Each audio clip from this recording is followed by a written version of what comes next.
श्रीमद् भगवद गीता के अनुसार जो कर्म निष्काम भाव से ईश्वर के लिए किए जाते हैं वे बंधन उत्पन्न नहीं करते। वे मोक्ष रूप परम पद की प्राप्ति में सहायक होते हैं। इस प्रकार कर्मफल और आसक्ति से रहित होकर ईश्वर के लिए कर्म करना वास्तविक रूप से कर्म योग है और इसका अनुसरण करने से मनुष्य को अभ्युदय तथा निःश्रेयस की प्राप्ति होती है। कर्मयोग का प्रतिपादन श्रीमद् भगवद गीता में विस्तार से किया गया है। भारतीय दर्शन में कर्म बंधन का कारण माने गए हैं, किंतु कर्म योग में कर्म के उस स्वरूप का निरूपण किया गया है जो बंधन का कारण नहीं होता। योग का अर्थ है समत्व की प्राप्ति। समत्वम योग उच्यते। योग का एक अन्य अर्थ यह भी है कि कर्मों का कुशलता से संपादन करना। योगः कर्मसु कौशलम। इस प्रकार कर्म करना कि वह बंधन न उत्पन्न कर सके। अब प्रश्न ये उठता है कि कौन से कर्म बंधन उत्पन्न करते हैं और कौन से नहीं। श्रीमद् भगवद गीता के अनुसार ईश्वर को समर्पित निष्काम भाव से किए जाने वाले कर्म बंधन उत्पन्न नहीं करते। श्रीमद् भगवद गीता के अनुसार कर्मों से संन्यास लेने या उनका परित्याग करने की अपेक्षा कर्मयोग श्रेयस्कर है। कर्मों का परित्याग कर देने से मनुष्य सिद्धि अथवा परम पद को प्राप्त नहीं कर पाता। मानव एक क्षण भी कर्म किए बिना नहीं रह सकता। सभी अज्ञानी जीव प्रकृति से उत्पन्न सत्व, रज और तम इन 3 गुणों से नियंत्रित होकर परवश हुए कर्मों को किए जाते हैं। मनुष्य यदि बाह्य दृष्टि से कर्म न भी करे और विषयों में लिप्त न हो तो भी वह उनका मन से चिंतन करता है। इस प्रकार का मनुष्य मूढ़ तथा मिथ्या आचरण करने वाला कहा गया है। कर्म करना आचरण करने वाला कहा गया है। कर्म करना मनुष्य के लिए अनिवार्य है। उसके बिना शरीर का निर्वाह भी संभव नहीं है। भगवान श्री कृष्ण ने स्वयं कहा है कि तीनों लोकों में मेरा कोई भी कर्तव्य नहीं है, फिर भी मैं कर्म से संलग्न रहता हूँ। यदि वे कर्म न करें तो मनुष्य उनके बताए हुए मार्ग का अनुसरण करने से निष्क्रिय हो जाएंगे। इससे लोक स्थिति के लिए किए जाने वाले कर्मों का अभाव हो जाएगा। फलस्वरूप सारी प्रजा नष्ट हो जाएगी। इसलिए आत्मज्ञानी मनुष्य को भी प्रकृति के बंधन से जो मुक्त हो चुका है सदा कर्म करते रहना चाहिए। अज्ञानी मनुष्य तो फल प्राप्ति की आकांक्षा से कर्म करते हैं, किंतु आत्मज्ञानी लोक संग्रह के लिए आसक्ति रहित होकर कर्म करते हैं। ऐसा व्यक्ति श्रीमद् भगवद गीता के अनुसार वास्तविक रूप से कर्मयोगी हो सकता है। निष्काम कर्म श्रीमद् भगवद गीता का मुख्य उपदेश है। इसमें कर्म के प्रति ममता, अहंता तथा आसक्ति का विरोध किया गया है। भगवान श्री कृष्ण ने कहा, कर्मण्यवाधिकारस्ते मा फलेषु कदाचन। तुम्हारा कर्म करने में ही अधिकार है, फल में नहीं। इसलिए तुम कर्म फल की आसक्ति वाला मत बनो और कर्मों को छोड़ देने का तो विचार भी ना करो। म कर्म फल हेतुर्भू। फलार्थी मत बनो। फले सक्तो निबध्यते। फलासक्ति से कर्म बंधन दृढ़ हो जाता है। कृपणः फल हेतवः। कर्म फल की इच्छा करने वाले दया के पात्र होते हैं। कर्मों के फल या परिणाम के प्रति कामना से विषयों में आसक्ति बढ़ती है। कामना सिद्धि में विघ्न पड़ने से क्रोध आता है।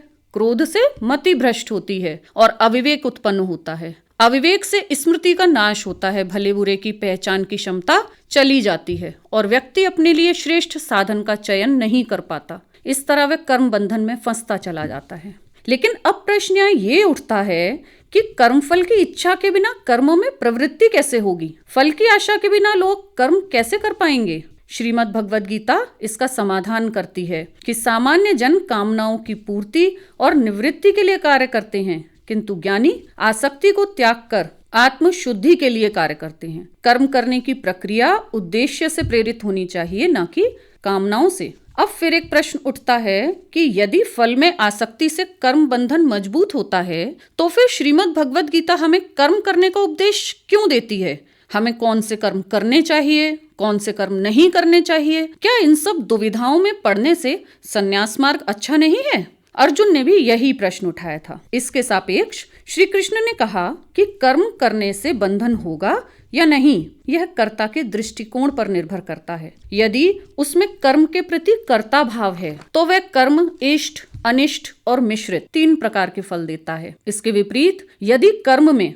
मैं कर्ता नहीं हूँ ऐसा भाव रहता है तो वह कर्म बंधन कारक नहीं रहता। उसे चेष्टा मात्र कहा गया है। जिस प्रकार कांटे से कांटा निकाला जाता है, उसी प्रकार चेष्टाएं कर्म बंधन से छुटकारा दिलाने में सहायक होती हैं। श्रीमद् भगवद गीता में कर्म का जो सिद्धांत दिया गया है उसके अनुसार यदि स्वार्थ की भावना से कर्म किया जाए तो उसमें सभी प्रकार की विकृतियां आ जाती हैं। स्वार्थ से कर्म तुच्छ और बंधन कारक हो जाते हैं, जबकि मानव का लक्ष्य मोक्ष प्राप्त करना है और मोक्ष प्राप्ति तभी संभव है जब आप सभी बंधनों को तोड़ दें। स्वहित की इच्छा से किए गए कार्य अभीष्ट नहीं है। अपनी समझ, समय, सामर्थ्य और सामग्री के द्वारा यदि हम दूसरों की सेवा करें तो वह सेवा कर्म लोक हितकारी होगा। आसक्ति को त्याग कर व कर्ता होने के अभिमान से रहित होकर समस्त जीवों के प्रति अहिंसा, अक्रोध, अद्रोह, करुणा, सत्य, सद्भावना व परोपकार आदि का पालन करने से मनुष्य में देवत्व के गुणों का आगमन हो जाता है। श्रीमद् भगवद गीता का यह आदेश है कि दोषयुक्त होने पर भी सहज कर्म को त्यागना नहीं चाहिए।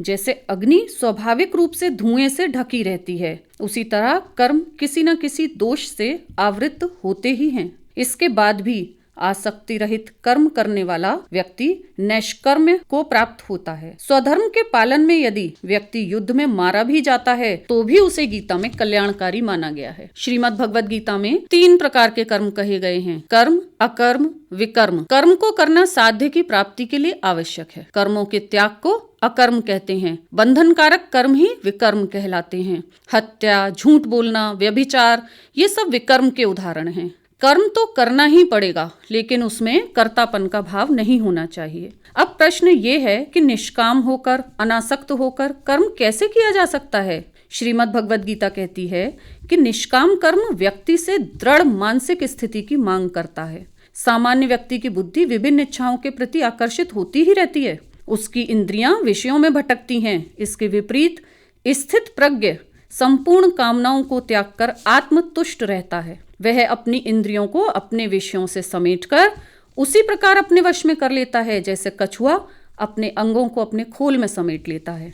स्थित प्रज्ञ व्यक्ति की बुद्धि समत्व की भावना से स्थिर होती है। यह एक योगी की स्थिति है। ऐसा व्यक्ति लाभ, हानि, जय, पराजय, सुख, दुख, सिद्धि, असिद्धि को समान समझता है। कोई भी कर्म व उसके परिणाम कर्मयोगी को विचलित नहीं कर सकते। निष्कर्ष ये है कि श्रीमद् भगवद गीता के अनुसार मोक्ष प्राप्ति मानव जीवन का परम लक्ष्य है। कर्म अनिवार्य है, किंतु ये बंधन कारक होते हैं। लेकिन जो कर्म निजी लाभ हानि से ऊपर उठकर सामाजिक कल्याण की भावना से किए जाते हैं, वे कर्म मोक्ष प्राप्ति का मार्ग प्रशस्त करते हैं।